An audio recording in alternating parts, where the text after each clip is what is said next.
El cosmonauta fantasma.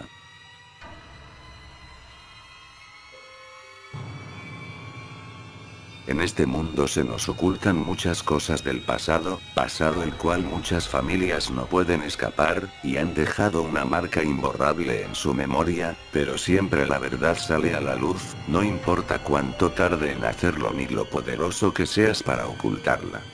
No puedo vivir más con este cargo de conciencia que me ha pesado por tantos años, además ya estoy viejo y enfermo con cáncer en fase terminal. Si digo la verdad, ¿qué pueden hacerme? Ya nada. Les contaré un poco de mí. Soy un retirado oficial de comunicaciones del antiguo programa espacial soviético, y por lo tanto tenía acceso a los mensajes entre la Tierra y los astronautas, los cuales estaban en misiones espaciales, y desde ahí no hay mucho que explicar. Presencié la miseria humana, el egoísmo y la sangre fría en su máxima expresión.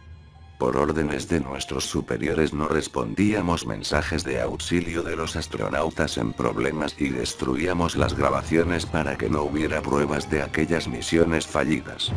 Pero hubo un caso el cual quizás han escuchado ustedes como una simple leyenda: el cosmonauta fantasma Zavadovsky.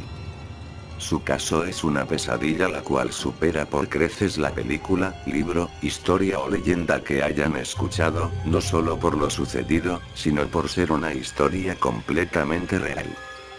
El astronauta Zavadovsky se embarcó al vuelo de la cápsula Corable Sputnik 1. Todo en un principio estuvo sin complicaciones, pero de pronto todo se fue al demonio.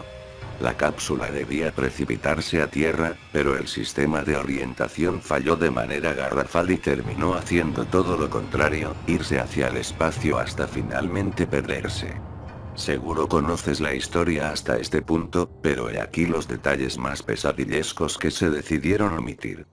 Jamás, o al menos desde ese punto, perdimos la comunicación con él, aunque entre más se alejaba, más diferida era la comunicación. La reserva de oxígeno que él tenía en la cápsula era la suficiente para sobrevivir 2 años, la comida y el agua para casi 2 años también. Pero he ahí el problema. Solo le aplazamos la muerte y el sufrimiento. Desde el incidente pasaron 1 año y 6 largos meses, los suministros se le acababan rápidamente y el oxígeno solo se duraría 4 meses, la temperatura bajaba y se acercaba cada vez más a los 0 C en la cápsula y los mensajes llegaban con una diferencia de 2 días. Los planetas Marte y Júpiter estaban fuera de la ruta de la cápsula para cuando pasó por su órbita, por lo cual la cápsula no cayó en esos planetas, sino más bien cayó en una luna del planeta Saturno Titán. Titán es una luna muy parecida a la Tierra en el ámbito geológico y atmosférico. En Titán se forman lluvias, tiembla y hay lagos, ríos e incluso mares, pero de metano. Zavadovsky tuvo la suerte de no caer en uno de esos mares o lagos, pero cayó cerca de unas colinas. La ubicación exacta de Zavadovsky la supimos gracias al rastreo de la señal de sus mensajes y logramos localizarlo con uno de nuestros satélites. Podíamos ir a salvarlo, pero en el fondo era imposible por 3 razones. 1, era demasiado arriesgado. O moríamos en el trayecto o moríamos en Titán. 2, no llegaríamos a tiempo. Las condiciones empeoraban y tardaríamos casi 2 años en llegar y seguramente ya estaría más que muerto. 3, el gobierno no daría los recursos solo por salvar una persona y eso muestra su insensibilidad y menosprecio a la vida humana. Zavadovsky era soviético, por lo cual estaba acostumbrado a inviernos crudos, pero eso era demasiado para él. En la cápsula la temperatura era de -5 C y en el exterior era de -150 C, por lo tanto, no tenía cómo protegerse del frío y además las lluvias de metano no cesaban. El alimento finalmente después de 2 meses en Titán se le agotó y el agua estaba a punto de agotarse.